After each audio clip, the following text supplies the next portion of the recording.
feeling like a shark in a shrimp tank. Big fish, small pond in the shrimp tank. When it's Hey everybody, welcome to the Shrimp Tank post-show wrap-up. I'm your host Rich Jensen along with my co-host David Sims and our special guest today, and for the fourth time, Ken Clark of Chenal Family Therapy. Just completed a great show. If you want to hear the entire podcast, go to arkansas.shrimptankpodcast.com. You won't want to miss it. The reason we have Ken on 4 times now is because every one of them's excellent. Every one of them is applicable to business, and it's usually applicable to yourself and your family. So, that's right. Yeah, parenting and everything. So, and it's our regular mental health check. That's right. We appreciate it. Right? Yeah. All it costs us is lunch, too. You seem a lot less angry in the parking lot and stuff when I see you. That's you know, right, yeah. It's helping immensely. that's because I've been slipping Valium into his coffee. You just don't know how stressful it is to work with Rich. Right. I mean, come on. It's like a marriage. All right, so the topic today was philosophy delegation. Mm-hmm. And, you know, Ken is a mental health entrepreneur here. You really should listen to his podcast, and you should reach out to him if you're a business owner or in any way, shape, or form responsible for leading people, or even leading your family. And but define for our viewers what what you mean by philosophy delegation, Yeah. Ken. So this has become a reality as we've grown to 80 plus employees, right? That in the early days there was a delegation of tasks. I need somebody to do this or run this errand or pay this bill.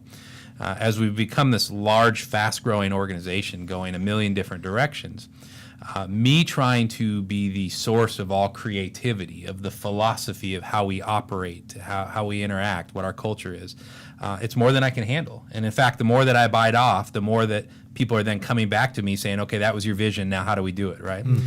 So to grow from here and to have quality of life as an entrepreneur, I've had to begin figuring out how to delegate the actual creation of philosophy and operational culture in our organization.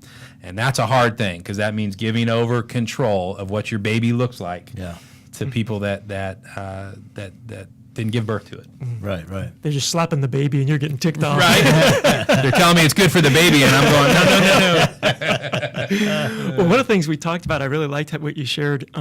We talked about how do you actually teach that, or how do you effectively delegate philosophy? And you talked about you went home and over the weekend and you created 2 lists. Tell our viewers about that. Yeah, so there's 2 lists that drive my very deliberate, sometimes nervous process of delegating philosophy. And I created 2 lists. The first list is those things that stress me out that have not been resolved yet, right? These are open-ended problems in our organization. The other is passions that we have, market segments, whatever, that we have not achieved yet.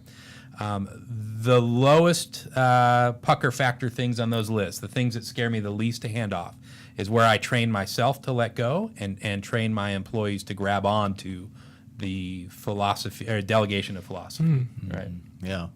Now, you also talked about a lot about teaching your employees and in your children. It's pretty much the same skill set about thinking critically. You define what that was, and you explained how what that ends up looking like. Yeah. Share that with our viewers. So whether it's a person who's helping lead a family and grow human beings, or it's a person who's helping lead an organization and grow other leaders within the organization, we have 2 primary jobs when it comes down to it.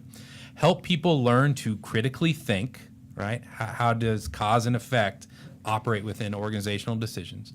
And teach people that to believe in themselves, to have what we call self-efficacy, that given enough time, they're going to crack the code, right? And we need to create context where we allow people to critically think, and we sit back with a smile on our face, essentially communicating, you got this, right? Even if there's mistakes along the way, that we believe that they should believe in themselves. Yeah, That's good. That's good stuff. Yeah. Hey, Ken, we want to thank you so much for coming on the show again. We'll book you next quarter Yeah, again. We'll right, get our that's 5th one in. Yeah. Might have to Always be an early, honor. I don't know. Yeah. So for folks that want to learn more about this, Sure. maybe want to bring their business into this kind of process, what would be the best way for them to get a hold of you or somebody at Chenal Family Therapy? Yeah, you can reach out to us on the web at chenaltherapy.com, and that's spelled CHENAL therapy.com, or give us a buzz at 501-781-2230. Tell us what problems you're having, and we'll figure out how to help you solve them. Sounds good. Hey, next week on the Shrimp Tank, we'll be having Clay Mosley of Rock City Digital. And he's got all sorts of great information there. Ken knows him personally as well, I think, right? Yeah. So you'll want to tune in again. Until then, remember, in the business world, we all start out as shrimp.